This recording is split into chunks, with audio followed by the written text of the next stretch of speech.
बदनसीब बाप और नासमझ बेटी। एक शादीशुदा जोड़ा अपना सेकंड हनीमून मनाने के लिए क्रूज टूर पर गए। इस दौरान वे अपने बच्चों को घर पर ही छोड़ गए थे। बदनसीबी से खराब और बहुत ही तूफानी मौसम के कारण क्रूज शिप डूबने लगी। सभी लोगों की तरह वे दोनों भी अपनी जान बचाने के लिए लाइफ बोट एरिया की तरफ दौड़े, लेकिन वहां भी सिर्फ एक ही व्यक्ति के लिए जगह बची हुई थी। अपनी पत्नी को डूबती शीप पर छोड़ आदमी लाइफ बोट में बैठ गया। पत्नी उसी डूबती शीप पर खड़ी अपने पति को दूर जाते हुए देख रही थी। वो चिल्लाकर अपने पति से बोली। इस कहानी को यही विराम देते हुए शिक्षक ने अपने सभी विद्यार्थियों को पूछा, क्या कोई अंदाजा लगा सकता है पत्नी ने पति से क्या कहा होगा?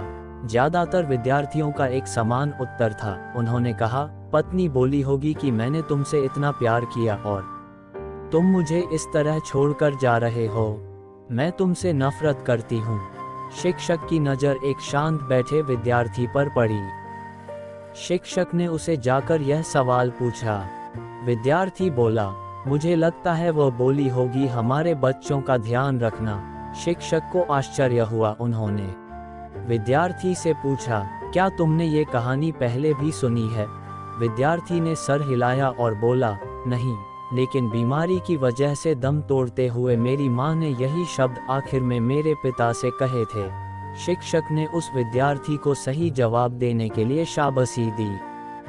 कहानी को आगे बढ़ाते हुए शिक्षक ने कहा, क्रूज शिप डूब गई और साथ में पत्नी भी।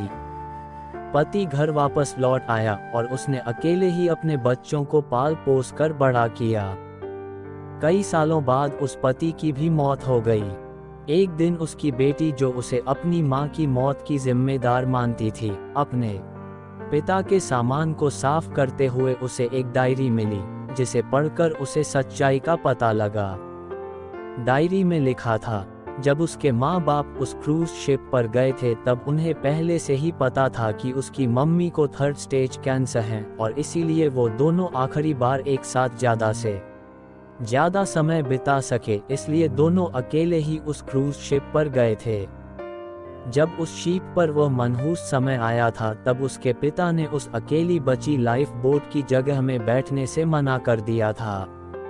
उन्होंने डायरी में लिखा था कि वह भी अपनी पत्नी के साथ ही उस डूबती हुई शिप में डूब जाना चाहते थे, लेकिन सिर्फ और सिर्फ उनके बच्चों के लिए अपनी पत्नी के कसम देने के बाद उनको उसे अकेला छोड़कर उस लाइफ बोट में सवार होना पड़ा। इस डायरी को पढ़ने के बाद बेटी फूट फूट कर रो पड़ी। शिक्षक ने ये कहानी यहीं खत्म की और पूरा क्लास शांति में डूब गया। ये शांति देख शिक्षक को पता चल गया कि वह इस कहानी के जरिए जो सीख अपने विद्यार्थियों तक पहुंचाना चाहते थे वह पहुंच चुकी है।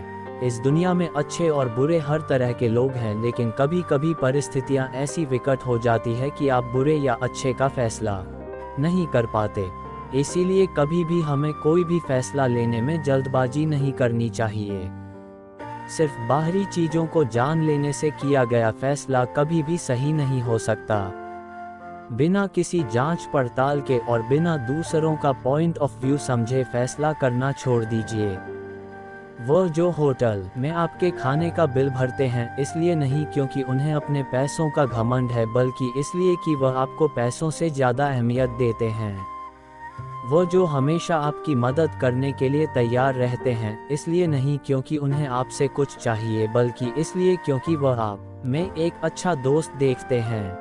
वह जो आपको हमेशा मैसेजेस करते हैं, इसलिए नहीं क्योंकि उनके पास करने के लिए कुछ और नहीं है, बल्कि इसलिए क्योंकि वह आपको बहुत याद करते हैं। और वह जो हर झगड़े के बाद पहले माफ़ी मांगते हैं, इसलिए नहीं कि वह गलत होते हैं, बल्कि इसलिए क्योंकि उन्हें अपने बातों, अपने गुस्से या अपने ईगो से ज़्यादा आपकी परवाह है। दोस्तों, आपको कहानी कैसी लगी कमेंट करके ज़रूर बताइएगा। कहानी पसंद आई हो तो वीडियो को लाइक, शेयर करें और चैनल को सब्सक्राइब करें। वीडियो को पूरा देखने के लिए बहुत बहुत धन्यवाद दोस्तों।